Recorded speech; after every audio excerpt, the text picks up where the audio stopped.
एक गांव में गोपाल नाम का एक युवक रहता था। वो बहुत मेहनती और ईमानदार था। उसके गांव में कई सालों से सूखा पड़ा हुआ था, जिससे खेती करना असंभव हो गया था। परिवार का पेट पालने के लिए गोपाल ने पास के गांव शिवनगर जाने का निर्णय लिया ताकि उसे काम मिल सके। शिवनगर पहुंचकर गोपाल को रहने और खाने की बहुत परेशानी हुई। कई दिन तक भटकने के बाद वो गांव के सबसे बड़े जमींदार धर्मपाल के पास पहुंचा। गोपाल ने हाथ जोड़कर कहा, मालिक, मेरा नाम गोपाल है। मैं आपके पास काम की तलाश में आया हूँ। मेरे गांव में अकाल पड़ा है और लोग खाने तक को तरस रहे हैं। अगर आप मुझे कोई काम दे देंगे तो मैं जीवन भर आपका आभारी रहूंगा। धर्मपाल ने गोपाल की हालत देखकर कहा, तुम्हें देखकर लगता है कि हालात बहुत खराब हैं। मेरे पास एक काम है, लेकिन बहुत मुश्किल है। मुझे नहीं लगता कि तुम कर पाओगे। गोपाल बोला, मालिक, आप मुझे कोई भी काम दीजिए, मैं पूरी मेहनत और ईमानदारी से करूंगा। ठीक है, मेरे पास एक बहुत बड़ा आम का बगीचा है। रोज सुबह शाम उसकी देखभाल करनी होगी। पौधों को पानी देना, खरपतवार निकालना और आम की रखवाली करनी होगी। महीने के अंत में तुम्हें 200 रुपए और 2 वक्त का खाना मिलेगा। गोपाल ने तुरंत हाँ भर दी।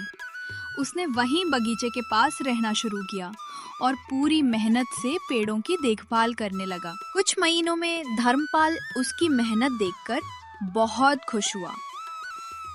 उसने गोपाल की तनख्वाह 400 रुपए कर दी।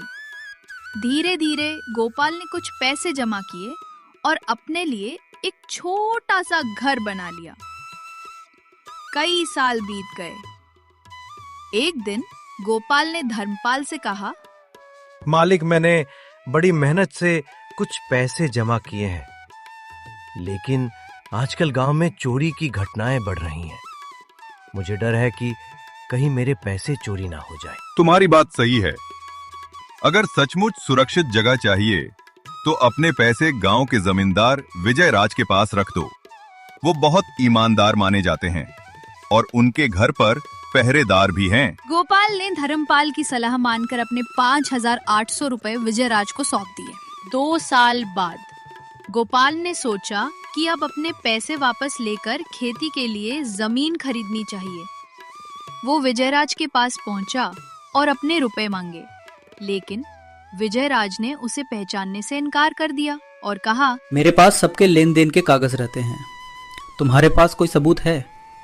बिना कागज के मैं तुम्हें पैसे कैसे दूं? गोपाल बोला, मालिक, मैंने बहुत मेहनत से ये रुपए जमा किए थे, कृपा करके मुझे लौटा दीजिए। लेकिन लालची विजयराज ने न सिर्फ उसे भगा दिया बल्कि अपने आदमियों से उसकी पिटाई भी करवा दी। गोपाल घायल होकर घर लौट आया। जब धर्मपाल को ये बात पता चली तो उसे बहुत दुख हुआ। उसने कहा, गोपाल, ये मेरी गलती है कि मैंने तुम्हें उस लालची आदमी के पास भेजा, लेकिन अब मेरे पास एक उपाय है। मैं व्यापार के लिए बाहर जा रहा हूँ। ये 10 लाख रुपए हैं। इन्हें आपके पास रखना चाहता हूँ, क्योंकि इस गांव में आपसे बढ़कर ईमानदार कोई नहीं है। विजयराज ये सुनकर लालच से मुस्कुराने लगा और बोला, अरे सेठ जी, आपके पैसे मेरे पास बिल्कुल सुरक्षित रहेंगे। तभी वहाँ गोपाल भी पहुँच गया। विजयराज ने तुरंत बहाना बनाते हुए कहा, अरे गोपाल, उस दिन मैं तुम्हें पहचान नहीं पाया था। ये लो तुम्हारे 5,800 रुपए। गोपाल ने अपने पैसे लिए और चुपचाप चला गया। उसी समय धर्मपाल का नौकर दौड़ता हुआ आया और बोला, मालिक, व्यापारी खुद शिवनगर आने वाले हैं। अब आपको बाहर जाने की जरूरत नहीं है। धर्मपाल ने विजयराज से कहा, अरे वाह, ये तो अच्छी खबर है। अब मुझे अपने पैसे आपके पास रखने की जरूरत नहीं है। धन्यवाद। इतना कहकर धर्मपाल अपना सूटकेस लेकर चला गया। विजयराज हक्का बक्का रह गया। उसके हाथ से लालच की वजह से दोनों मौके निकल गए। धर्मपाल के लाखों भी और गोपाल के हजारों भी। गोपाल ने धर्मपाल को धन्यवाद दिया। धर्मपाल ने कहा, गोपाल, मेहनत और ईमानदारी से कमाए हुए धन को कोई नहीं छीन सकता। भगवान हमेशा सच्चे और मेहनती लोगों का साथ देते हैं, लेकिन लालचियों का अंत बुरा ही होता है। आप लोग भी हमारे चैनल को सब्सक्राइब करके हमारा साथ दें।